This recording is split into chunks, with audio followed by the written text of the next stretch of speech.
Welcome to today's LaRouche Show. I'm Gretchen Small, and I have been an organizer with the LaRouche movement for nearly 5 decades now.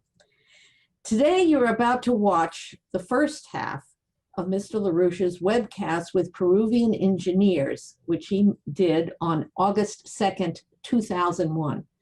Now, you remember what that was like. That was a few weeks after the 9/11 attack on the United States. It was a very dramatic moment for the whole world. The world was shocked. The United States had been attacked in such a manner. And people were beginning to recognize that, as Lyndon LaRouche had warned them long before that attack, the world financial system was blowing out and they had to make some decisions.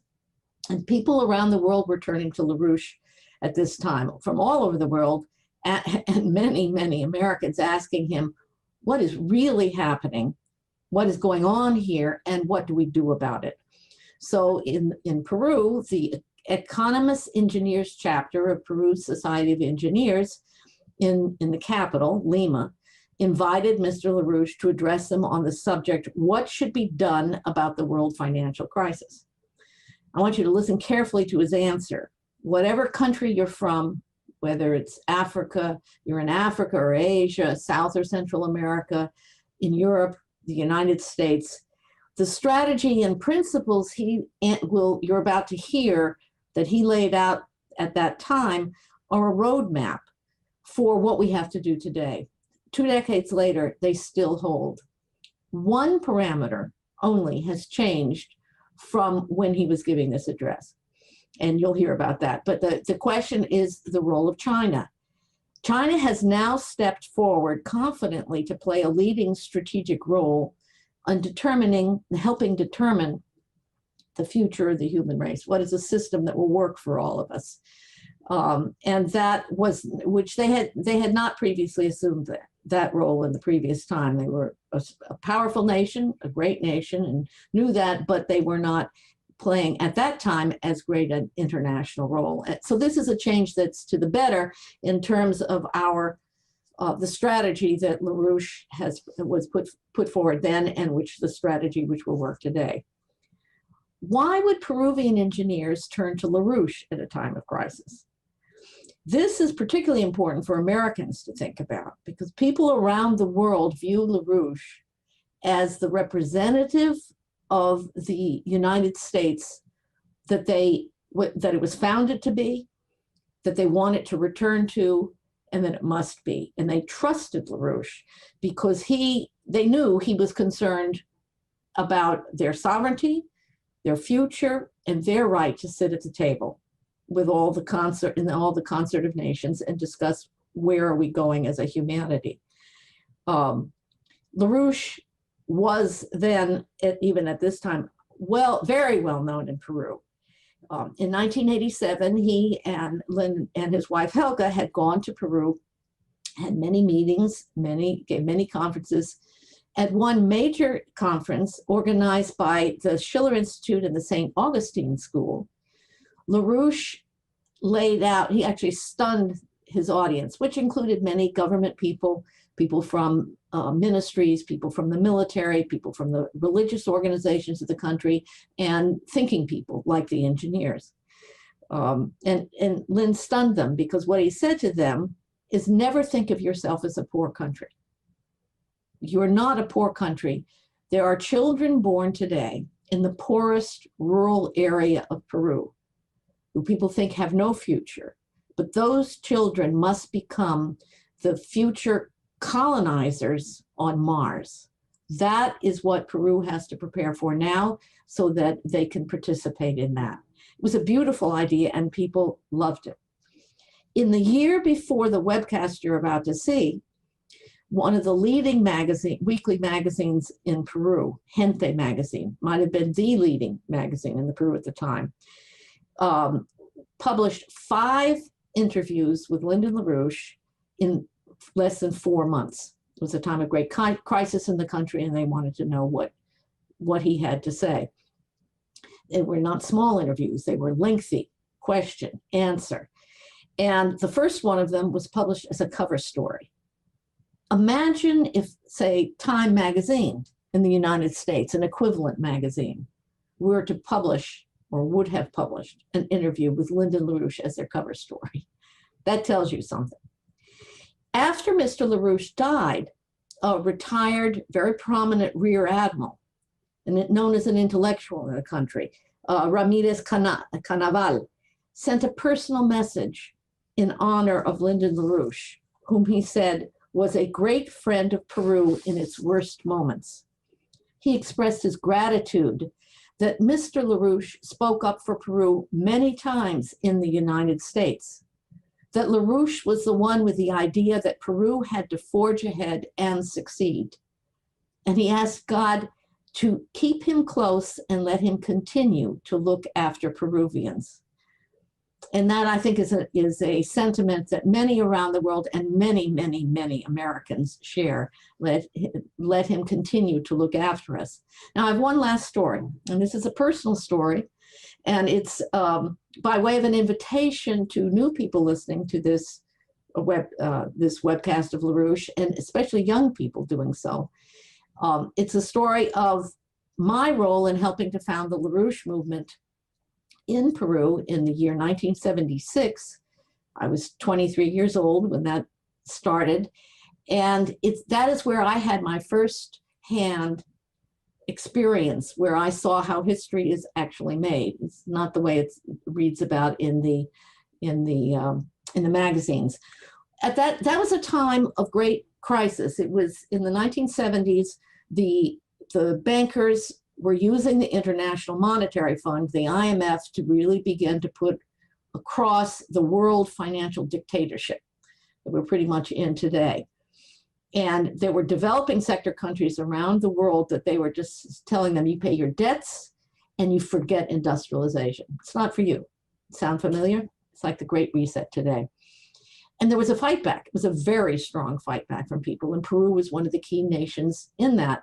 And Lyndon LaRouche in April of 1975 had published a strategy document for the developing sector and the advanced sector to jointly reorganize the financial system. And he called it the International Development Bank. And that's what we had in Peru. And when 6 of us were there at that time, 2 young Peruvians who'd met us in the United States, got very excited about LaRouche's ideas and said, we want to do this in Peru. We want to bring LaRouche's ideas to Peru. Luis Vasquez and Sara Madueño. They're both participated in the Engineers conference that you are about to watch. Dennis, my husband Dennis, and I were there, and 2 Mexicans. No one was over 30 years old. And we spent 6 weeks, maybe 8 weeks, covering Lima, going everywhere, taking LaRouche's IDB, his International Development Bank project program, to everybody, telling people about the fight in the rest of the world, India, Italy, the United States, and organizing for the action to defend the developing sectors. The weapon they had in their hand was a debt moratorium to simply not pay the usurious debt. And the foreign minister of Peru, General de la Flor, was heading off to Manila in the Philippines for a big meeting of all the foreign ministers of the developing sector countries in early February of 1976. And Sara Madueño ran up to him, Mr. Minister, as he was about to get on the plane. She said, debt moratorium, we need a debt moratorium, read this, and handed him LaRouche's strategy, the International Development Bank. Well, a few days later, we learned that he indeed had read that strategy on his way on the flight over to Manila. And we found out when we were watching the national news one evening, and the announcer came on and reported that the foreign minister of Peru, at this meeting with all the developing sector countries, had called for a debt moratorium as the way to stop the looting. And I will never forget my reaction. I was stunned in one way and extremely happy, because we had done it to the best of our ability, conveying LaRouche's ideas to the people in Peru. And someone said, no, this is the right idea at the right time. And they went with it. And that's how history is made. And I invite you now to listen to Lyndon LaRouche's wise words and think about how you can join us because those ideas that were right then are right today, and this is the right time to put them in action. Enjoy it. Good afternoon, dear Lynn.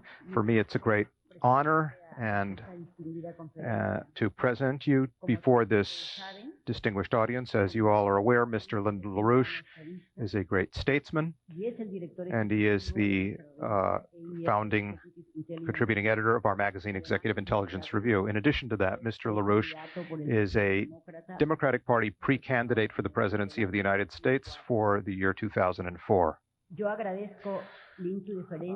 I would like to thank you, Lynn, for granting us this time, because we know that your views and your advice at this moment is now more than ever needed and solicited from all parts of the world. So we know how valuable your time is. Before presenting you to the auditorium, I would like to simply recall a few words of what Friedrich Schiller said, which is that there are great moments in history which sometimes find a people that are too small for those moments. I believe that the terrible moments we are facing today present us with a very palpable reality, and that is that our governments, the people who govern us, both here and there, and with very few exceptions, truly are showing a smallness before the circumstances that we are facing. Regardless, your presence here at this moment makes this historical moment, this current moment, a very different one.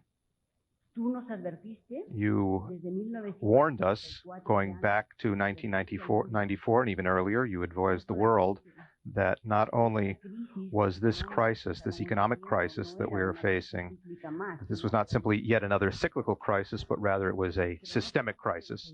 But you not only warned us about the crisis, you also made proposals, various programmatic alternatives and solutions to the crisis. For example, your proposal for a new Bretton Woods. You, along with your wife Helga and your organization, your international organization, we have persisted along with you in this effort to clarify the characteristics of this crisis and the alternatives which you have presented along with us to solve the problems the world is facing today.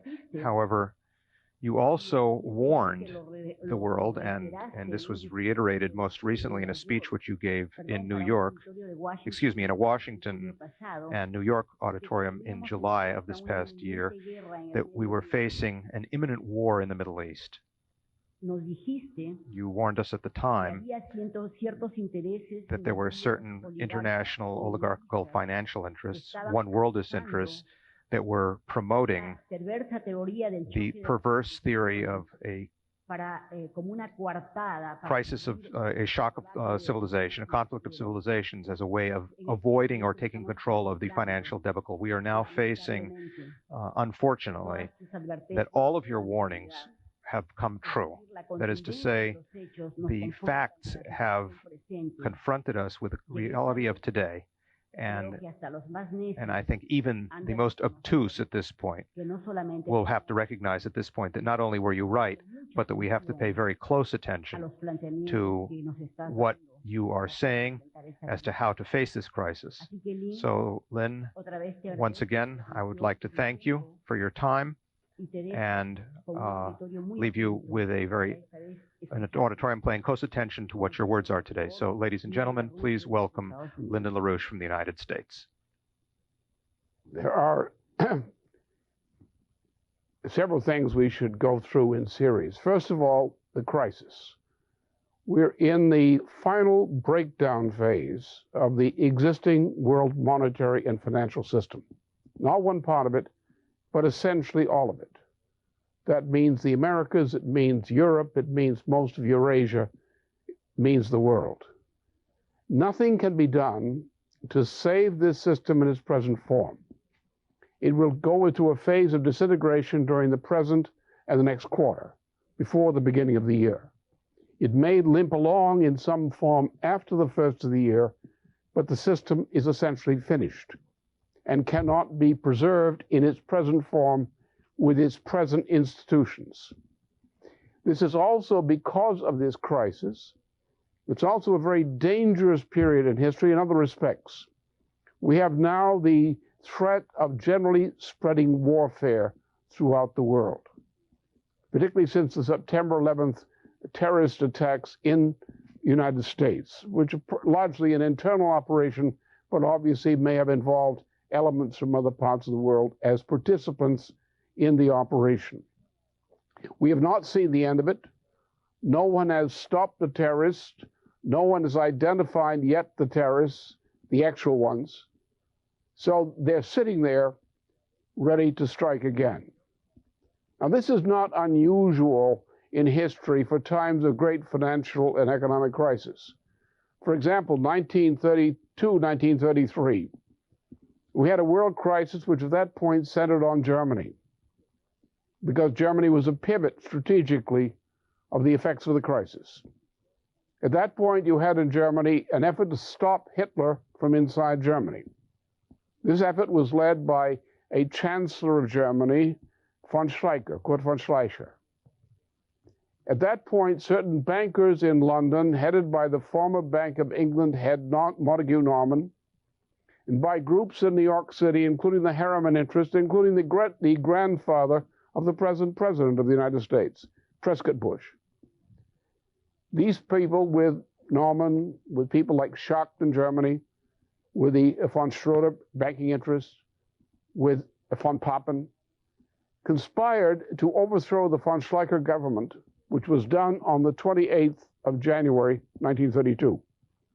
On the 30th of January, at the instigation of US bankers, Norman and Schacht, Hitler was put into power in Germany as a chancellor. His power was not complete at that point. A month later, the Reichstag, the parliament of Germany, was burned down in what would be called a terrorist incident.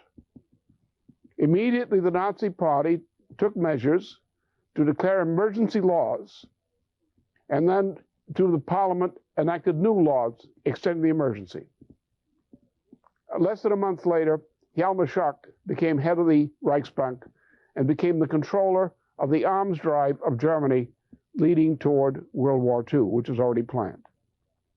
We're in such a time of crisis now. Danger, coups d'etats, overthrows of governments, revolutions, violence, terrorism are the characteristic of a period in which a financial system collapses.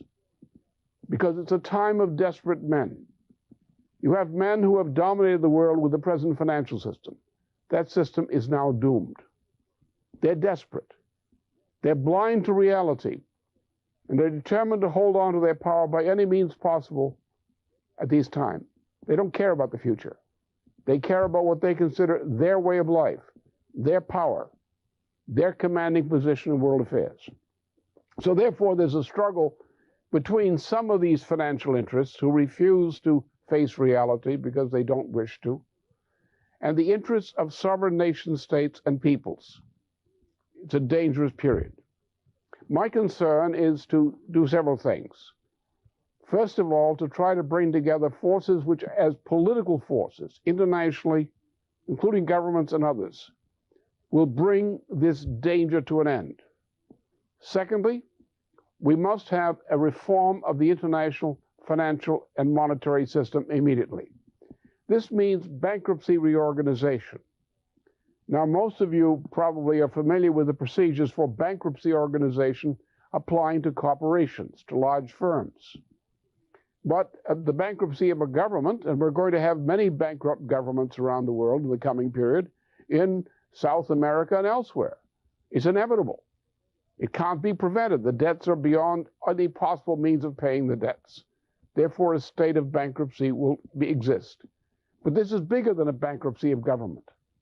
This is the bankruptcy of a world system, a world financial system, the IMF system. And therefore, you must have a concert of power, of political power, which has the authority to put an entire international monetary and financial system into bankruptcy reorganization.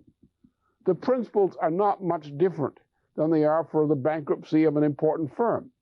In a nation, there are certain firms you do not want to have collapse at any cost, because they're too important to the country. And therefore, somehow you will arrange that these firms will continue to function because they perform an essential function for the nation. When you're dealing with the bankruptcy of a nation, the authority of this principle is even stronger. You cannot bankrupt a nation. You cannot foreclose on a nation. That would be mass murder. You must keep the essential institutions of the nation functioning. You must keep the levels of employment high. You must keep all essential institutions functioning. You must have a program for recovery. When you have an international crisis of this type, an international financial and monetary system, you have a similar situation. You cannot liquidate countries. You cannot decide which country is going to survive or not. All nations must survive, and they must survive together. But most of the debts will never be paid. And really, they shouldn't be paid, because most of the debt was not earned honestly. With the system established in 1971, with the collapse of the old Bretton Woods system, the debts of many parts of the world, as in Ibero-America, for example, the nations of Central and South America have paid more on the debt they owed as of 1971, far more than they owed. And they have far greater debts today than those they owed at the beginning. Much of this debt was absolutely fraudulent. In an attempt to maintain the system, vast amounts of credit have been poured into things that should not have been subsidized. And this now is debt. We have the international derivative speculation, more debt. We have hundreds of trillions of dollars of above board and below and secret or hidden debt around the world, which can never be paid at the present level of about $42 trillion equivalent of total world product. You can't pay the debt out of that amount of total product. And the amount of total product produced is collapsing. In the United States, we have collapse every day.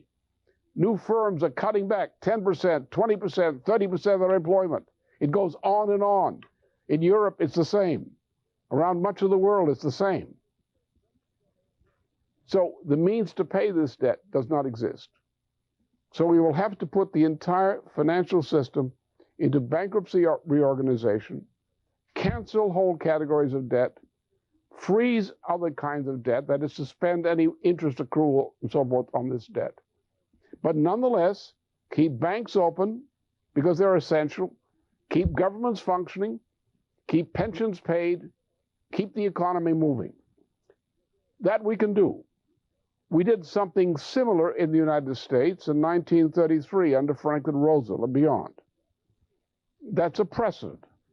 We know how to use that precedent for today.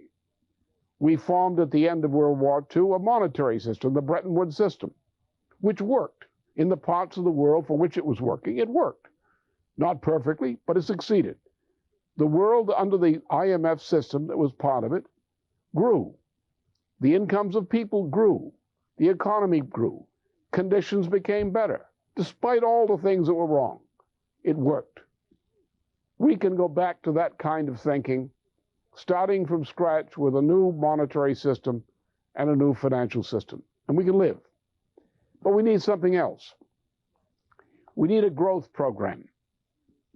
The system made a lot of mistakes. The system is now bankrupt. In fact, most bankruptcies, the management made a mistake. So you reorganize the management, bring in competent management, and use as a model things that did work as a way to start the economy of the firm or the country going. What are these projects? Well, first of all, we must create large amounts of public credit in most parts of the world, which will have the effect of increasing employment. That is, the state will use the authority of the sovereign nation state to create sovereign state credit, which will then be used to create employment in essential areas of employment that can be organized. This will be, to a large degree, infrastructure. It will be, as much as possible, reviving industries that have been closed or partly closed, which should be reopened. Because we cannot collapse the level of production of wealth in countries. We must do precisely the opposite. We must increase the production of wealth in every possible way. We must manage it, of course, but we must increase employment and production. Fiscal austerity methods are suicide. They're murder. Fiscal austerity as a method must be canceled. No more bleeding economies to try to roll over debts. It won't work. You'll destroy civilization if you try. But we need special projects which will do this. Now we have one class of project which is immediately available to all governments. It's called basic economic infrastructure. There are always water systems, transportation systems, sanitation systems, healthcare facilities, and so forth. These things are always needed. Governments have well-defined projects, every government does, of things that need to be done that should be done, including the increase of production of power. In Peru, for example, you have potential of development of water resources, which is crucial for the country, for its future. These things can be done immediately, as we used to do it in the United States with the military civil corps of engineers, to launch large-scale projects conducted by engineering groups, sometimes as military employees, sometimes as civilians working with military groups, and so forth. We built large-scale infrastructure. By building the large-scale infrastructure, we put people to work, useful work. These people were paid. They bought goods for their families. Communities prospered as a result of the infrastructure works. Subcontractors would obtain contracts to assist and participate in large-scale infrastructure, and the economies would grow. But we also need something more. We need two other things. First of all, we need the obvious. We have in Eurasia today a program which I've called a Eurasian land bridge, and my associates and I call this. It is now, in a sense, being adopted or in the process of being adopted in Eurasia. That is, Russia, China, other countries are coming together in cooperation around large-scale development projects, including transportation projects. Modern types of rail transport, including in China, magnetic levitation rail systems, are now being introduced.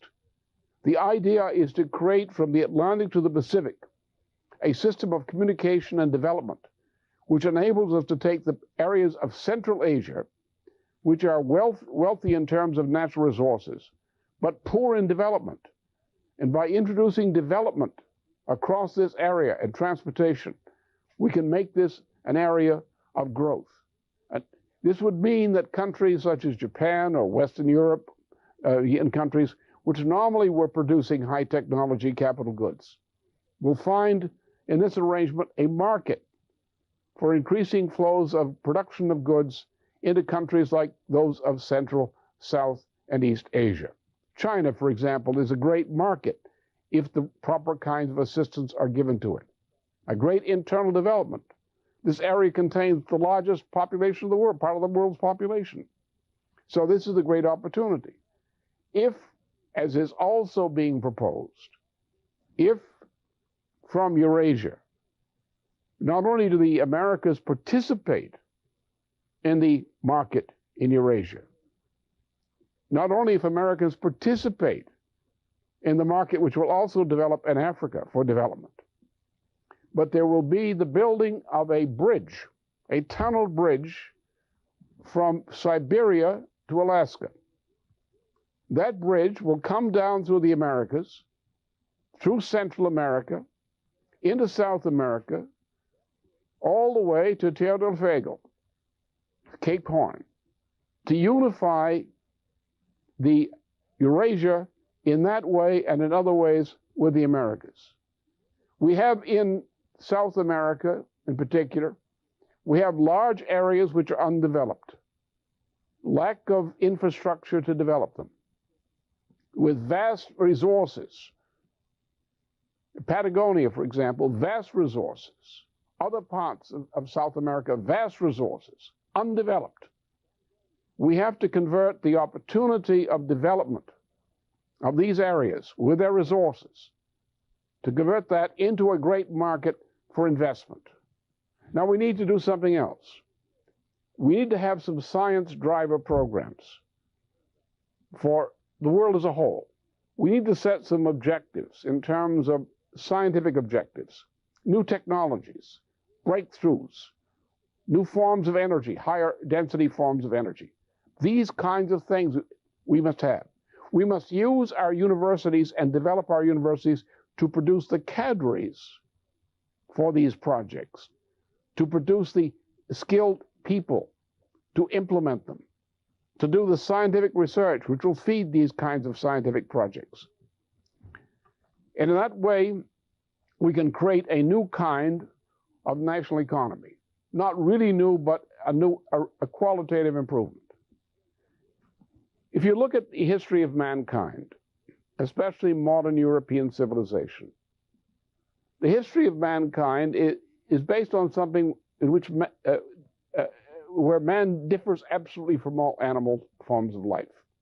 Man is the only creature which can discover a universal physical principle, can replicate that discovery in the minds of other people, can cooperate to use those principles to increase man's power over nature. Through this means, man is able to increase the productive powers of labor, to improve the demographic characteristics of population, to increase the potential size of populations that can be supported, raise the standard of living, and conquer areas which could not have been conquered beforehand. Why don't we just take that lesson, especially of modern society, and use that to reform our economies?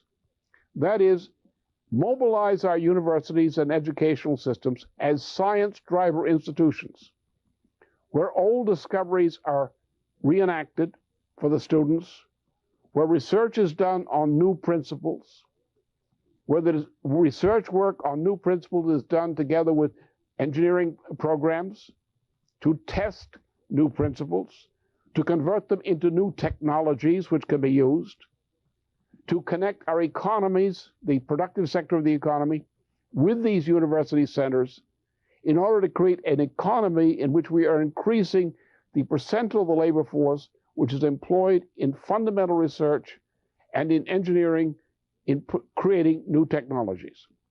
To increase the percentile of the population employed in industries which are of high technology operatives, who are able to assimilate an outpouring of new advanced technologies to make them real and to bring them into general practice.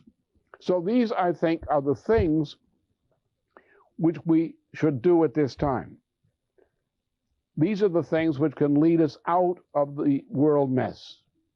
What we need is essentially the political will to understand that this has to be done. To bring nations together and other forces to say, we are going to put the system into financial reorganization, into bankruptcy reorganization.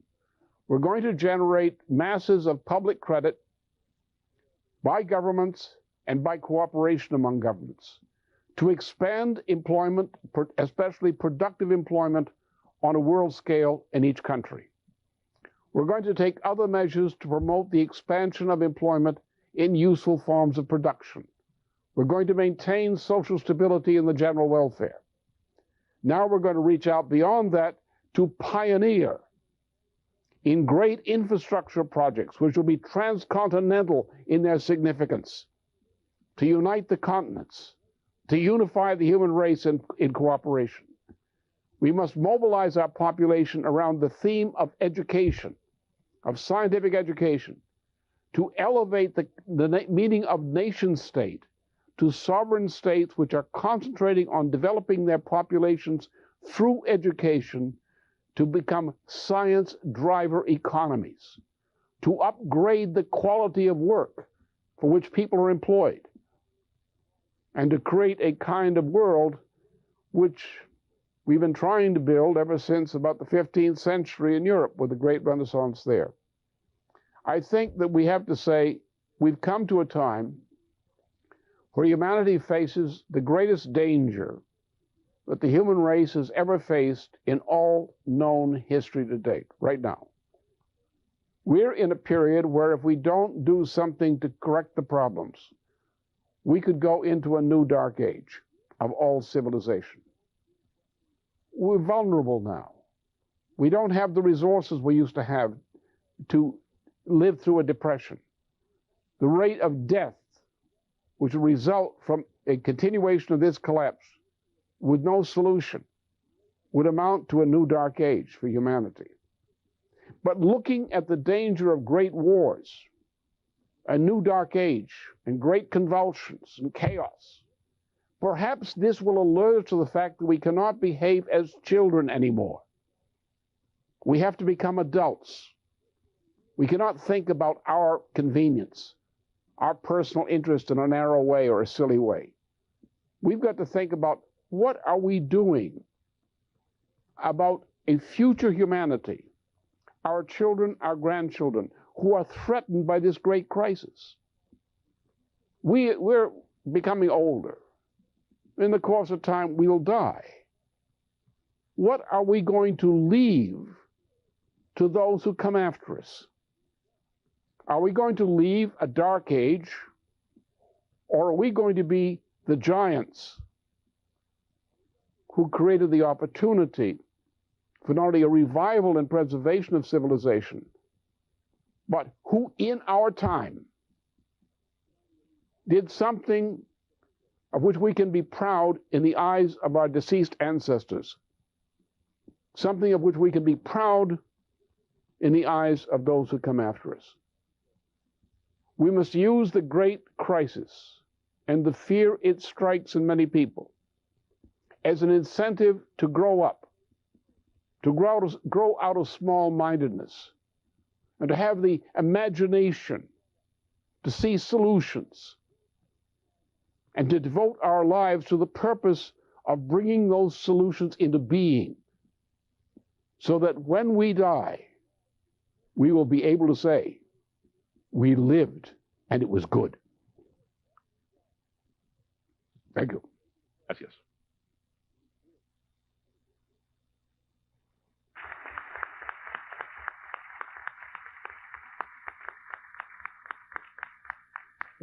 Thank you very much, Mr. LaRouche, for your presentation.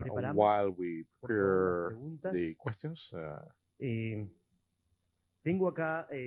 I have here one question that at the beginning, one of the students, an economic student, gave me regarding some statements, recent statements from the economic minister of Peru, Pedro Pablo Kuczynski. The question is the following: Mr. LaRouche, the Minister of Economics of Peru, Pedro Pablo Kuczynski, has just recognized that the world finds itself in a very grave crisis, a cosmic crisis, that's how Kuczynski described it. However, our Minister of Economics has said that the policies of the United States of cutting interest rates will be beneficial for the debtor countries such as ours. We would like to hear your opinion regarding this, Mr. LaRouche.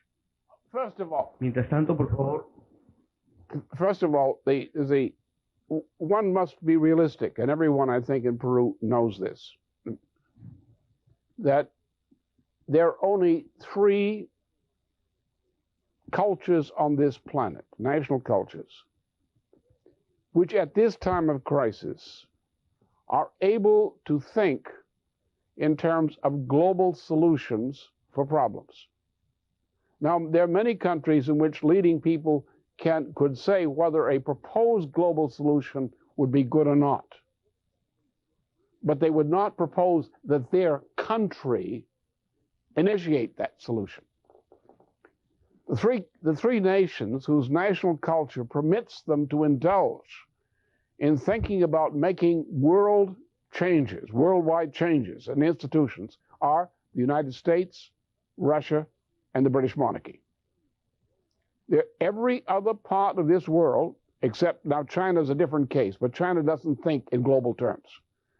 India is an important country, but India does not think in global terms, even though some Indians or some Chinese may. But the national culture does not support the idea of the nation as shaping the planet. The national culture of most countries thinks, as in Peru, of trying to shape events so their country survives and has the opportunity of doing something with its own destiny. But shaping world destiny, no. So therefore, when you hear from a minister of a country, which is not one of these world powers, you have to recognize that the minister will always speak by being realistic, by saying, I'm going to say what will not get me overthrown or shot by a superpower or its agents. The problem is this. To get a solution on a world scale is going to require the cooperation of a number of countries with, hopefully, the United States and Russia. These are the only two countries outside of the British monarchy which are capable of thinking in these terms, thinking of acting.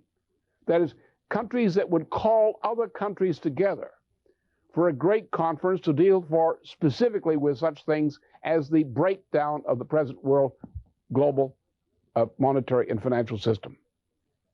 So obviously, Mr. Kaczynski, in speaking, and of course he has some familiarity with the United States and knows what the temper is of some of the bankers and so forth in the United States, is not going to propose something unsupported, or not likely to, which would not meet approval in New York. That's the problem. It's unfair. It's unjust. I agree it's unjust. It shouldn't be, but that's the way it is. Therefore, my particular job, and the job in a sense of Russia, the job of fairly powerful countries in Europe who will not act on their own, China, which will not really act on its own, Japan will not act on its own, India will not really act on its own on this question. There must be people who come from inside one of the so-called superpowers, which says, or maybe two or more great powers, which say, we want to call a conference to discuss these matters. At that point, then you would find that Germans, Peruvians, French, Italians, and so forth would meet together and say, yes, we want that discussion. In that framework, these kinds of issues could be discussed successfully. My job, coming from the United States and dealing as I have with leaders in Russia and elsewhere around the world, my job, with my knowledge and my recognition around the world, is to introduce a proposal or to sponsor proposals which will actually represent a realistic solution to the actual crisis which faces us. Now, as far as what Mr. Kaczynski is saying, it's wrong. The dropping of the interest rates in the United States is not an act of supremacy or wisdom. It's an act of panic. The head of the Federal Reserve System is panicked. We've had a meeting going on between three figures. The head of the Federal Reserve System, the economic advisor to President Bush, Lindsay, and the former Secretary of the Treasury, Bob Rubin. This has been going on for a couple of weeks with other people involved, with various institutions visited.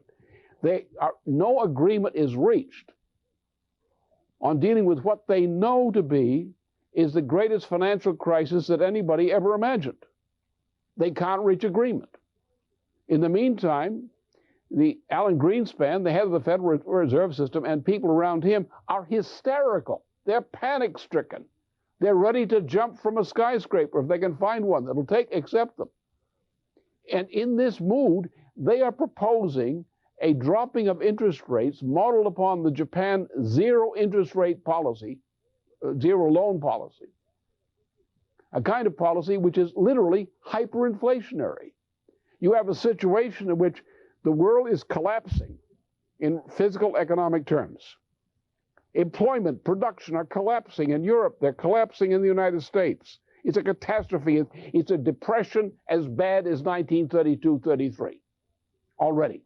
and getting worse. In the meantime, these idiots are pumping money in, printing money, inventing money, near money, at rates never seen before in history. So you have a rollover of a vast amount of new money coming into an economy which has just lost, in the area of the new economy alone in the United States, over $3 trillion in a recent period of asset values wiped out. So this is not a solution, but what is Mr. Kaczynski in Peru going to say? Is he going to say the United States is insane? Well, I'm an American, I can say that. I know it and I can say it, and I say it. But the policies of New York are insane. And that's why we're getting the kind of situation we are. So as I say, the solution is, the answer is the practical answer. The technical answer is no, it won't work.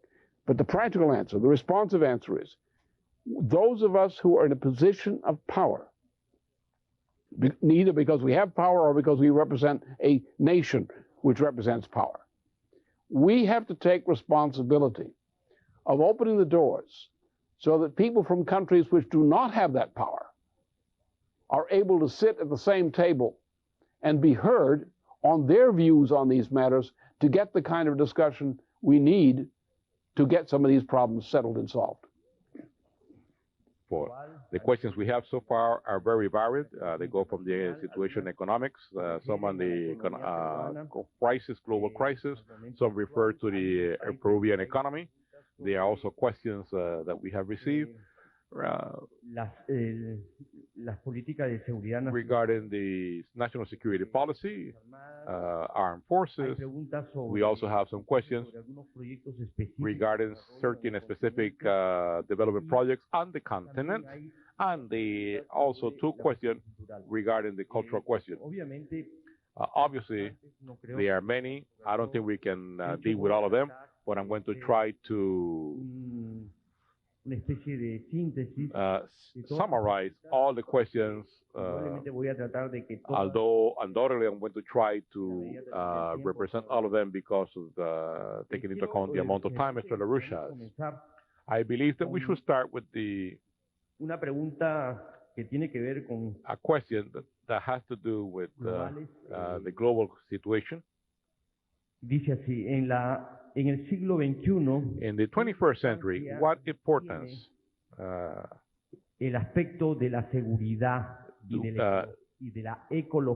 what importance do we give to the security and ecology, and how these two aspects, ecology and security, influence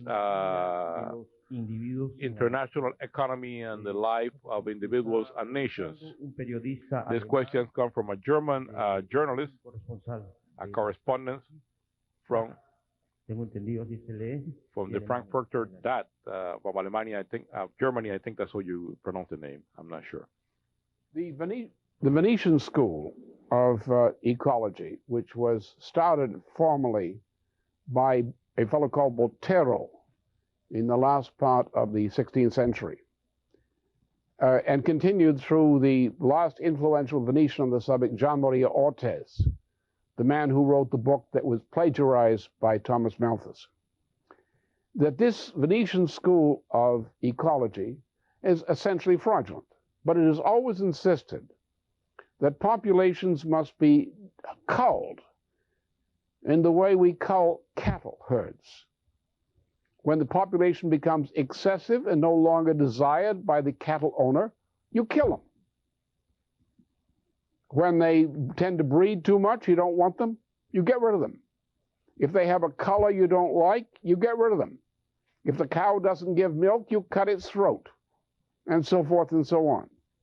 So these kinds of ecology, these ideas of Malthusianism, as they're called, or neo-Malthusian, are always incompetent. But there's a real issue of ecology, which is far different. The best modern definition of ecology was given by a Russian scientist, Vladimir Vernadsky, who defined the terms biosphere and noosphere. We live on a planet where there are certain conditions which are created by living organisms. That is what we think of as resources generally, the oceans, the atmosphere, the forests, the mineral deposits we have accessible from sedimentary rock and so forth. These things were all created by life. And therefore, humanity, which comes into the picture with cognition, depends upon this living part of the planet, the so-called biosphere. We're able to improve the biosphere by use of technology. We can create fertile areas where deserts existed. We can have forests where there were no forests. We can improve the management of water. We can improve the weather. So we should do it. So therefore, our objective in ecology, strategic question of ecology, should be we should promote those measures of infrastructure development and maintenance which are necessary to improve the conditions of life, the biosphere. Yes, we should do that. We also need to spend more on hospitals, on medical systems. We need to deal with the diseases of animals the same way we deal with human diseases, because they spread, diseases of plants. So therefore, we have to have a policy of managing the biosphere for the advantage of humanity. But the idea of ecology, of saying, let's leave nature alone, let's not tamper with nature, let's not change nature, that's a mistake. It's an unscientific and incompetent. It's the old Venetian school. The way to approach the ecology is to say, this is the biosphere. We have to improve it in the same way that a farmer improves raw land, which is unproductive, and converts it into productive land. That should be our policy. We also have a set of questions that have to do regarding a subject that has been debated a lot here in Peru. It has to do with the interoceanic highway.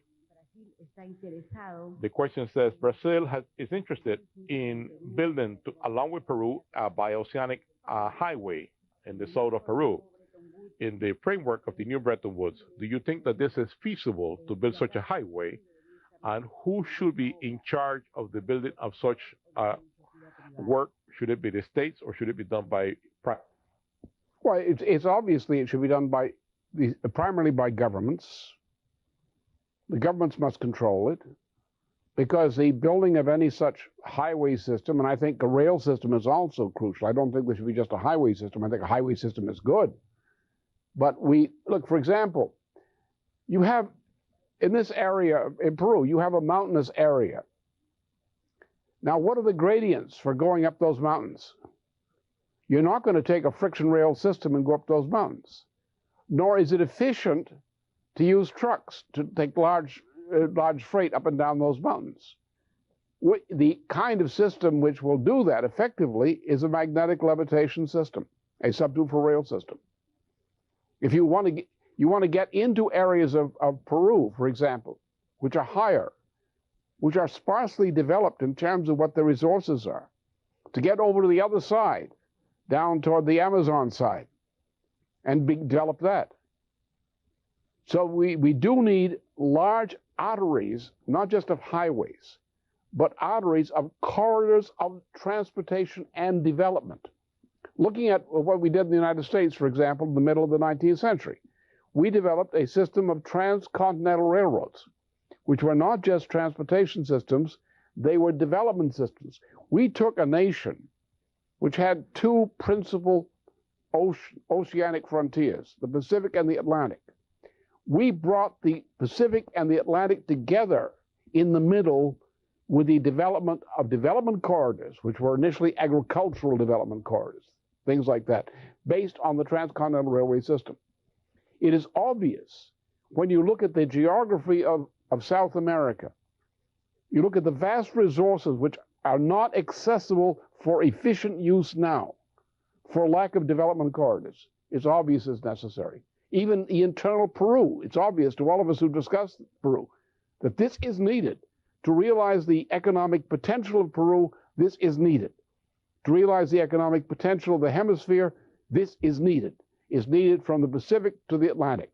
It would be, in my opinion, insane not to do it. The question is, can governments agree on how to do it? But I think the directions are needed are not really political. in choosing routes. I think the routes follow the natural geography, which indicates what the proper routes are for development corridors to connect the Atlantic with the Pacific. I think it's important. I think that this is maybe essential to accelerate the rate of economic development of South America. That kind of project may be something of the highest priority. Señor LaRouche, hay una pregunta Mr. LaRouche, we have a related question related to the previous. It comes from Mr. Alexis Toledo from the International Organization of Fujimoristas. La pregunta es, The question is the following.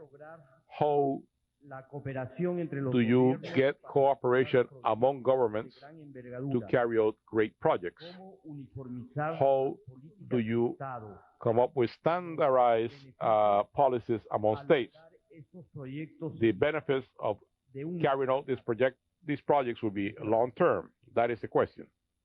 Well, first of all, I think we're going to find a fundamental change in the world political situation, for better or worse, coming very soon. If it comes for better, this will mean that in South America in particular, that the role of the sovereignty of the sovereign nation state will be much greater than has been in recent years. That is, the tendency toward globalization, the tendency toward denationalization, if you call it, this tendency has to be reversed. Otherwise, no economic solutions are possible. People who think in free trade terms, think in terms that we want the lowest price. And the lowest price is had by having competition without any subsidies or without any regulation. Well, that's not true. The key way in which you get economic growth is through long-term investments. Remember that basic investments on which an economy is based, a modern economy, is a generation. Now, this is the same generation it takes to raise a child. You have to invest from birth to up to 25 years to produce a child who is professionally qualified for work. It's a 25-year investment, approximately, more or less, to develop any kind of large capital infrastructure investment. Again, we're talking about the period of a generation or even 2 generations. Now, how do you do things which take 2 or 3 generations to bring to fruition, where they pay for themselves? You have to have a source of credit. Now, you can't have private credit because you're doing things on a larger scale than the present economy provides for. So borrowing money is no solution in the ordinary sense from private sources. The state must be sovereign, must use the state authority to create large volumes of credit. Take a case in point. Up until 1982, Egypt had a large-scale project to move the populations which were congested in Cairo and Alexandria and to shift them into new cities, which would be irrigated locations through large-scale water management projects. The project was going along very nicely until the United States and IMF stepped in and forbid the Egyptians to continue the project. Otherwise, it would have continued quite successfully. Now, in this project, the Egyptians actually required 5% of the total input to that project came from foreign sources.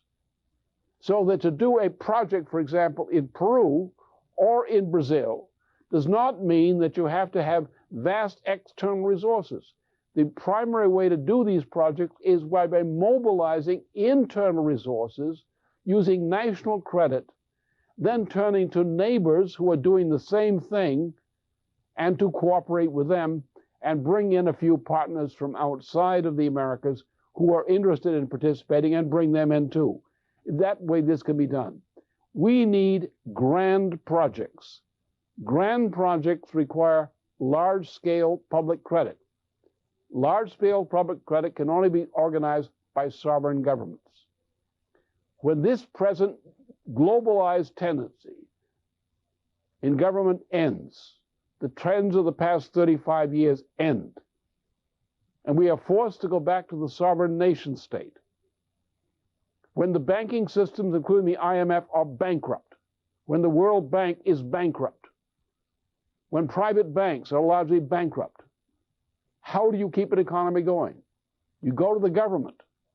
The government, as an act of sovereignty, creates a system of public credit which maintains the essential functions of finance, including the private banks and other institutions. You then pick large-scale projects which are national priorities. You seek large-scale projects which are also priorities with neighboring countries. You use your own people to build the projects, maybe with a handful of specialists coming in from the outside. You build a project thinking about the next generation and the generation beyond that. And when you look at South America, you look at the vast wealth, which I'm sure many of you know of, buried in South America, untapped, unutilized, great potential. When you see how thin the population of South America is, you realize that it is precisely through great projects of that type that you create the circumstances in which the potential of growth, not only growth in quantity, but the potential for rapid improvement in the standard of living, the demographic characteristics of populations, the welfare of the individual human being. This is the way it'll work. It takes inspiration and, of course, intelligence.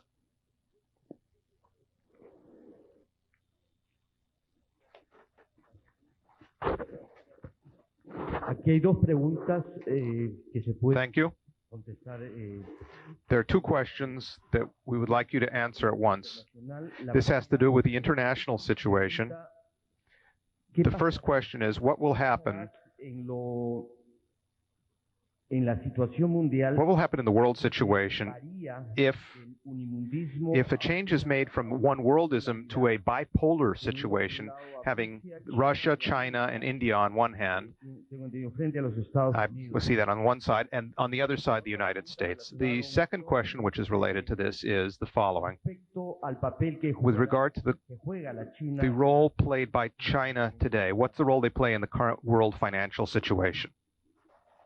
Well, first of all, I think the idea of a bipolar world is not a very workable proposition, because a bipolar world, under conditions of insanity, which threaten to break out around this terrorist incident, terrorist matters, and what's happening in the Middle East, will be a world at war. What you would have on a planetary scale, you would have something like the 1618, 1648, 30 Years' War in Europe. You would have mass slaughter. You would have a collapse of population, the extinction of entire nations, the breakup of the United States into several who knows what. So the idea that of a long bipolar world in conflict may be a nice science fiction fantasy, but under the present conditions, it will not happen. We will either have cooperation or we'll have general war and chaos. That's the world situation now. You can see this in the way the conflict is broken out around the Middle East conflict, combined with these incidents of September 11th, the reaction to that. We're in an extremely dangerous period. The world can blow up. And the only way we get out of that is cooperation. What we have now, an example of that, is you may have noticed recent discussions between the president of Russia and the President of the United States, and the circles of the President of the United States. That there's a very interesting dialogue going on between Russia and the United States. In a sense, I've been walking in that territory and know a good deal about it. Not everything, but a good deal about it. The only hope is that somehow the United States, realizing that it has a great financial crisis, realizing that the present financial system is a hopeless disaster, will turn to cooperation with Eurasia in the vital interest of the United States as well as Eurasia. Now, to build Eurasia, you have to include Western continental Europe with Russia, with other countries of Western Europe, and Central Europe. You have to include China. You have to include Japan. You have to include India. You have to do something about peace and development in the Central Asia region. You have to do something about Southeast Asia. So you must bring in a system of cooperation on which you can launch a large-scale development project in which countries which produce more high technology will produce it and sell it on credit to countries which, like the interior of China, which need this supply of technology, or India. And that market, and the United States' opportunity to participate in that market, is the best hope for the United States. So if we don't cooperate, if we can't cooperate at a time that Russia is willing to cooperate, that China is willing to cooperate, that India wishes to cooperate, that Europe wishes to cooperate, if we don't cooperate, we are insane. And therefore, if we are insane, then what we're going to have is the price of insanity, which is a new dark age. That's the way it is. If when humanity does not have the sense, when empires have not had the sense to stop being insane, they have generally destroyed themselves, like the Roman Empire and others before. And we're at the point where I realize that in Peru it's difficult to think of these things in some respects, because Peru does not have the power to walk into Washington and tell Washington what to do as such.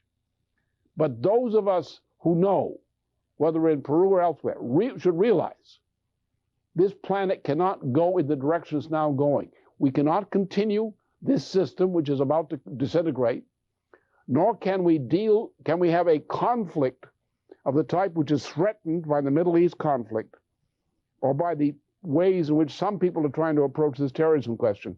We cannot have that, because this planet won't survive under those conditions. And therefore, I think that's the way you have to look at it. There is no solution except a global solution.